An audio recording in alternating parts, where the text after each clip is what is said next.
Well, it's been a few days since my first date. I've been waiting a lot to make this video, and I'm so excited because today I'm gonna be telling you exactly how it happened.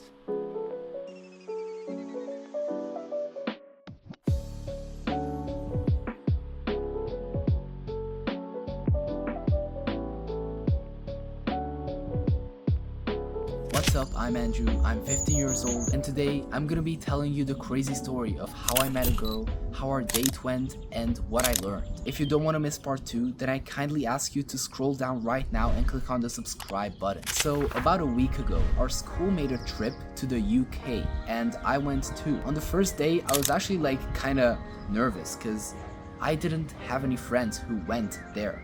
I was totally alone, and I was roommates with 2 other guys. But I'm telling you, the first day, we literally almost didn't even talk. I mean, we talked a bit, but those 2 guys knew each other for like 6 years. So I thought it would be impossible to get to know those guys so good that we would actually become friends and talk just as much. But that is not how it went, because when we got down and we got to the home of the family who took care of us for 1 week, and we had dinner, they told us we were getting pizza, and we were like super happy. I mean, one of the guys was Italian and the other one was just like Hungarian like me. So we thought they're gonna order from like Domino's or something like that, or maybe make them themselves. But it turns out that British people don't really know how to cook. And so what they did, they didn't even order a pizza, bro.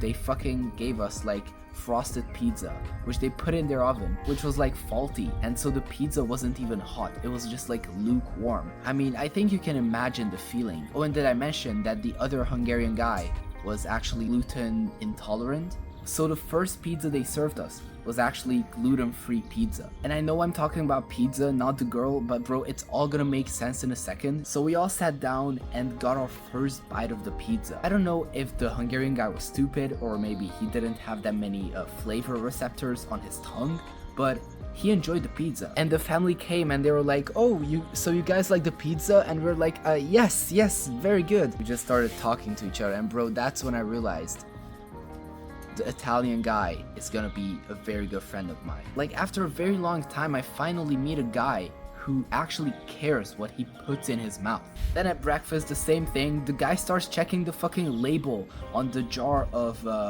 Nutella. So just to keep it short, we bond up so good with that guy that it literally looked like we've been friends for more time than him and the other guy. I mean, we really found each other, and that gave me a huge boost in my social confidence there. It's basically like social lubrication. I mean, imagine you're going to party to meet some new girls, and so on day 1 of this language school, I just go in, I just sit down, and I just look around, I like measure up all the people. Just to tell you my honest thoughts before I actually started talking to her, I was like, okay, she's basically the best looking girl in this whole class. We were maybe like 13 or 14 people in there, but most of them were actually girls. There was like 3 guys, including me. But I think everyone does this. Like, you enter your classroom for the first time and you just measure up all the people, and your brain builds up an opinion on all of them in like less than a second. And so she was the one, but this was all before I even started work to her. So me meeting her now had no influence on my decisions that day.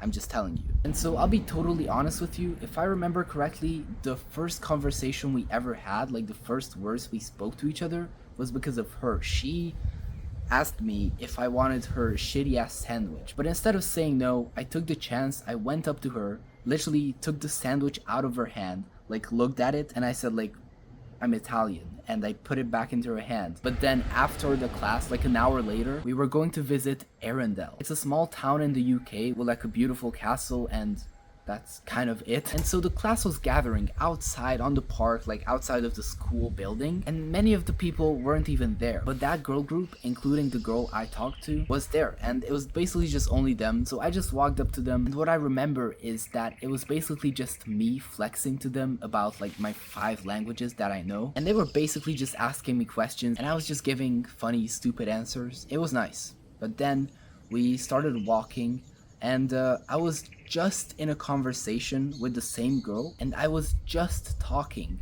to the same girl as we started walking. So I was like, I just talked for like 5 more seconds, and then suddenly we're walking together as a pair because we're going like that. And then I just started asking her questions. Like, every time she replied, I was just like, okay, And then what about that? She replied, and it's easiest. Like, bro, like I gotta make a video on how you just fucking talk to people, because let's be honest, a lot of you don't even know how to keep a conversation going for 5 minutes. So as we walked to the nearby train station, we just kept on talking, and a few of her friends were actually looking at us like, what the fuck am I doing? So that's kind of where this pre-selection started for me on this whole school trip, but I'm gonna talk about that soon. So after like a 10-minute walk, we get to the train station, we're still talking, and we're standing there, and one of the teachers starts talking to me, then like 3 other girls start talking to me, then she's still talking to me, and then she's just kind of like listening, and the girl doesn't really have anything to say, so she's just standing there for like minutes as I'm just talking to the other people. And then after like 5 minutes, she finally leaves and goes like 2 meters away. Now one of the 3 girls that I kept talking to there at the train station was actually from my class, and so as I kept like laughing and joking around with her 2 other friends and the teacher and like her and everything, she was enjoying the conversation, but I could kind of see the shock in her eyes.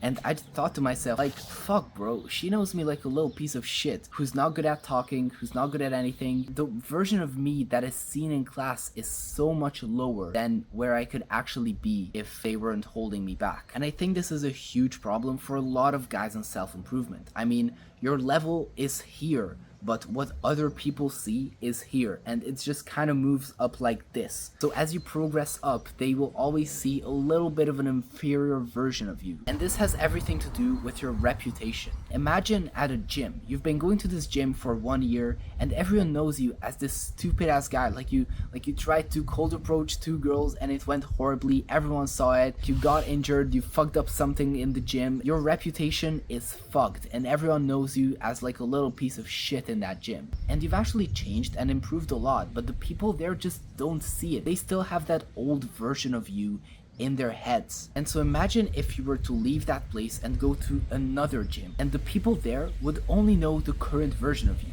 They wouldn't associate you with any other bullshit that you have done previously in your life. They don't associate you with who you've been your entire life, because they only see the current person you are right now. So changing environment is very powerful, and it was very powerful for me too. And literally no other girl I talked to looked at me a bit weirdly because of what I was saying, but she did, because she knew the previous version of me. So the school is really just fucking you in every way possible. But let's move on. We get up on the train, and so we're both standing, we start talking again, we get into the flow, and then I ask her and her friends if they're down to come with us to this hamburger place that we found in Arendelle. And so I showed them the place on Google Maps, and they were all like, okay, let's go. And so as I get to Arendelle, me and that Italian guy have like conversations with 2 other girls. It was funny as fuck, but it's like, it was just 2 more numbers on our girl counter. We had like an hour of free time. Then we went there, and it was actually super cringe, bro, because they realized they don't really want to pay that much. So they were just kind of like wandering around the city center for like 5 minutes. I was just standing there like, bro, what the fuck are they doing? And then they realized this is basically the only fucking restaurant in that fucking town. And so it's cringe as fuck, because she sits down with like her friends. I'm just like waiting there, and then I sit down, and fucking like 5 other guys, like including my roommate, just sit down next to me, and we're just like there. I'm just like looking like, what the fuck is happening, bro? What the fuck is going on? But I was like, bro, I have nothing to lose, and I already talked to like 10 girls, so I can just talk to another one if this doesn't end well. So I politely tell the boys, alright guys, I'm gonna be sitting there with those girls there because I kind of talk to them and I want to get to know them more. And so I just sit down and like look at them and but I'm calm, bro. They can see I'm calm. I'm totally holding my frame, but it's still like in my head I was like fucking exploding from cringe, bro. We order the shit. I order a hamburger. They order fucking fries, bro, because they didn't want to pay that much. And so what I do then, I tell them I'm gonna go to the toilet. I pay for the whole thing. Like, it was like 1 hamburger and 2 fries, so I just pay for the whole thing, and I come back and I tell them like, we can go. And they just couldn't believe their eyes. Then on the next day, I make it my goal to just go up to her and ask for her Instagram. And so that's what I did. I went up to her and I told her like, hey, can I get your Instagram? And she was like, yes, you can get my Instagram. And then I got her Instagram. And like, what the fuck do I need to say, bro? I got her Instagram. When I'm home, it's like 10 p.m. We were still like watching a movie and doing like random stupid shit with the guys. But I check my messages and I see that she texts me. And she sent me 2 texts. just if I knew some random drama that happened in the school trip. And so I'm replying to her like very professionally. I'm utilizing everything that I've learned in the past 6 months about texting and all this bullshit. So the conversation went well, it was funny, and it ended with her last 2 texts. So it was absolutely perfect. I went to sleep feeling like a fucking god. The next day was also really funny. I talked a ton to her and her friends, and we literally end up spending the whole 30-minute break. And then on the final day of this trip, we went to London for a full day like city tour, and one of the programs was getting on a boat and going like near the London Bridge. The boat starts going, I'm talking with my Italian friend, like 2 other girls sitting behind us. It's really cool, but then I look back forward and I see that that girl is sitting literally there alone. And so a few of her friends were a little bit back behind us, and she was just like 2 seats in front of me, and I was just standing there like being half in the conversation with the girls and the guys, but half I was just like looking like, bro, what the fuck. I was thinking to myself like, this is the perfect fucking moment to go up and talk to her right now. And so I was standing there, maybe it was like 30 seconds or a minute or 2 minutes. It felt like a fucking hour in my head, but I knew like the clock was ticking. Anytime she could just start walking and talk to the girls there. So I had to take this chance, and I just commanded my legs to start walking towards her. This one was actually hard to do, it was uncomfortable, but I did it anyway and just asked her like, why are you here alone? And she told me like 2 of her friends who she was with felt like it was really cold and they went inside, so she was there alone. I don't know how much I believe that story because all her other friends were in the back and she could have easily went up and talked to them, but I don't know why she didn't. So maybe there's like a 20 or 30% chance that she was genuinely waiting for me to stand up and go and talk to her. There was like 2 different girls behind us who I talked to a little bit before, and they were just looking at us really weirdly. It just felt cringe as fuck to just like randomly talk to her. And then these 2 girls, they were in a conversation together and they literally stopped and they were both like turning their head towards us. Like I didn't understand why they were looking at us, and it was just uncomfortable as hell. We got to the London Bridge, we snapped a photo together, and that night again, she replies to my story, we start texting again, and I just mentioned like the 2 girls behind us who are looking at us. And so yeah, it wasn't just my imagination, she also saw it. And now finally, we get to the most interesting part, the date. So on a Sunday, when the plane touched down in Budapest again, I'm waiting for my family to pick me up at the airport. And so I already see the girl, she's on like the other side of the walk. She comes in and it's actually their car. So she starts packing and I'm literally just standing there and she's looking at me like 5 different times. I'm just holding eye contact with her, just smiling, and she's smiling back. It was wholesome as fuck. We go away, and then on that same night, I'm already home and we're kind of talking with this girl, and then we're talking about all kinds of food, and this plan of like asking her out wasn't in my head a minute ago, and I see a beautiful opportunity to ask her out to a restaurant. And there I made the decision. I was like, bro, I don't just want to be friends with a girl like this. Like I don't just want to be her like texting buddy, because that's stupid as fuck. Like why would you be friends with a girl? Why would you just text a girl for texting? So I was thinking like, alright bro, I still have nothing to lose. She's either gonna say yes or no. And so I send the text, she thinks it's a good idea. I tell her one date. I don't ask her like, when are you available? Like, is this good for you? I'm like, Wednesday? And she's like, alright, see you then. Done. The next day it's already school, and so on the lunch break I call up the place we're going to and I'm like, hello, can I get a table, blah blah blah. And then I text her like, our seats are reserved for 1 p.m.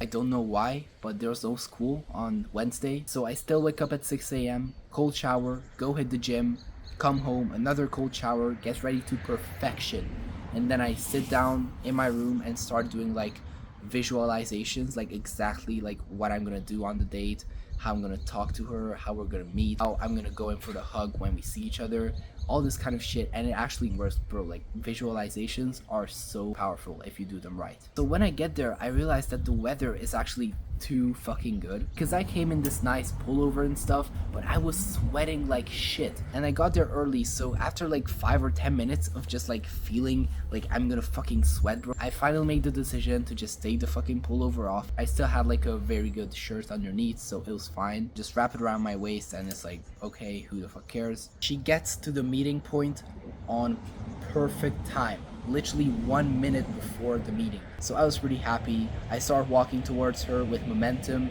I open my arms, go in for the one arm casual hug. This shoulder forward, I lean in, not like a bear hug, just like a friendly, like casual, like formal hug. You instantly break the touch barrier. You instantly do something, that's your first action, and then you ask her like, oh, you got fucking win, bro. And you ask her like, oh, you got here all right. And I asked her like a brain dead question. I go in and I'm like, hello, we got a table for 2 at 1 p.m. The girl is already melting, like she saw I knew what I was doing. So we end up sitting outside because the restaurant had a terrace and the weather was just fucking amazing. So we sit down, we're looking at the menu. I'm telling her that I'm gonna order this like pesto pasta. And so then she mentions that she also really likes pesto. And I'm just like, alright, let's order that for both of us. And she's like, alright, perfect. Waiter is coming. I'm like, okay, sir, we would like 2 lemonades, we would like this starter, and then we would like 2 of these pestos. Thank you so much. And it's all done, and she instantly mentions like how fucking smooth that was, so that felt pretty nice. And then the food comes, it's all amazing, we're enjoying it. I got to know her so much better and we connected really well. We just stayed there and talked for like 2 hours straight. And I think for the whole 2 hours there's like one time when the conversation kind of like stopped for like 10 seconds and we're just there like looking at each other. So it just silence and I'm just looking at her, I'm like, you're so pretty. And instantly she's smiling, she's looking at 1,000 directions, and then I just randomly like pop back into the conversation, and that was basically the only time the conversation stopped in those 2 hours. So then when everything is done, I tell her, alright, I'm just gonna go and run to the bathroom really quickly. So first I just go up to the waiter. I just go up to the waiters inside. So I get my card, I pay with 1 tap, and then actually go to the toilet. And they're like fucking flexing in the mirror and shit. I feel amazing about myself. So then I go back, we slowly stand up, I walk her to the bus stop. And when the bus comes, I give her another of these casual hugs. She finally gets on the bus, and she goes. And I go. And I felt like a god. Well, basically, the goal of this date was to just go on the date. The goal was to just go on the date itself. And that happened and it went fucking amazing. She texts me at night telling me how amazing she felt. And then the day after this, I end up actually planning a second date with her already. And the goal for the second date is gonna be to physically elevate, you know, to some point. Now, obviously, I'm not gonna develop any hard feelings for this girl until we went on like at least 10 dates. Because let's be honest, anything can happen and it's just not worth it to emotionally invest yourself so much into something like this, especially at a young age. Like, bro, like what the fuck, especially now, like I'm just getting fucking experience and it's amazing, man. But yeah, I'm hyped as fuck for that second date, and if you are too, then again, just click on the subscribe button, click the bell so you don't miss it. And if you watched all the way to the end, then I gotta tell you, like, you have my respect, bro, because this isn't like a crazy dopamine edited video, and it's actually quite a long video. So if you watched all the way to the end like this, then huge respect for you, bro, because you've probably got like a top 1% attention span, and I'm just so excited to see where this whole thing is gonna go. But until then, thank you for watching. Mwah.